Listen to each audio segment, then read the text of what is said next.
ఎంత విద్య ఉన్నా, నాలెడ్జ్ ఉన్నా, తెలివి ఉన్నా ఎవరిని కూడా కించపరచకుండా మాట్లాడగలిగిన వాడి దగ్గరికి అందరూ వస్తారు. ఇది యాటిట్యూడ్ లో the number second important point, that you should be gentle and cool గా, హంబుల్ గా ఉండాలి. ఎంత ఎదిగినా ఒదిగి ఉండగలగాలి. ఓకే, చాలా చాలా ఇంపార్టెంట్. థర్డ్ వచ్చేసి, ఎవరిదైతే నోట్లోంచి చెడు మాటలు లేకపోతే నెగిటివిటీ చెత్త రాదో వాడి యాటిట్యూడ్ చాలా బాగుంటుంది ఆటోమేటిక్ గా.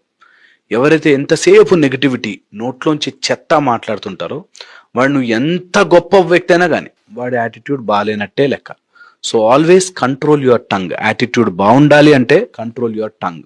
Very very important. ఎవరైనా సరే, ఎలాంటి పర్సన్, చిన్న పిల్లవాడి దగ్గర మాట్లాడుతున్నా, పెద్దవాళ్ళ దగ్గర, ముసలి వాళ్ళ దగ్గర మాట్లాడుతున్నా, ఎవరి దగ్గర ఉన్నా కంట్రోల్ యువర్ టంగ్. అన్నెసెసరీ మాటలు మాట్లాడని వాడు యాటిట్యూడ్ కరెక్ట్ గా ఉంటుంది. ఓకే. ఫోర్త్, నీ దగ్గర ఉన్న స్థితి నుంచి నెక్స్ట్ స్థితికి వెళ్ళాలి అనే ప్రయత్నం ఎవరైతే చేస్తుంటారో వాడి యాటిట్యూడ్ బాగుంటుంది. ఎంతసేపు ఒక దాంట్లో ఇరుక్కుపోయి ఉన్నవాడు బాగుండడు. యాటిట్యూడ్ బాగుండాలి అంటే నువ్వు ఒకే సర్కిల్లో, ఒకే చక్రంలో తిరగకూడదు. ఎదగాలి, develop develop develop develop, positive గా డెవలప్ అవ్వాలి ఉండాలి. ఎంతసేపు నెగిటివిటీలోకి, లోపలికి అలా ఒక ఆలోచనలోకి వెళ్ళిపోయి ఉన్నవాడు యాటిట్యూడ్ బాగుండదు. ఓకే, చాలా ఇంపార్టెంట్.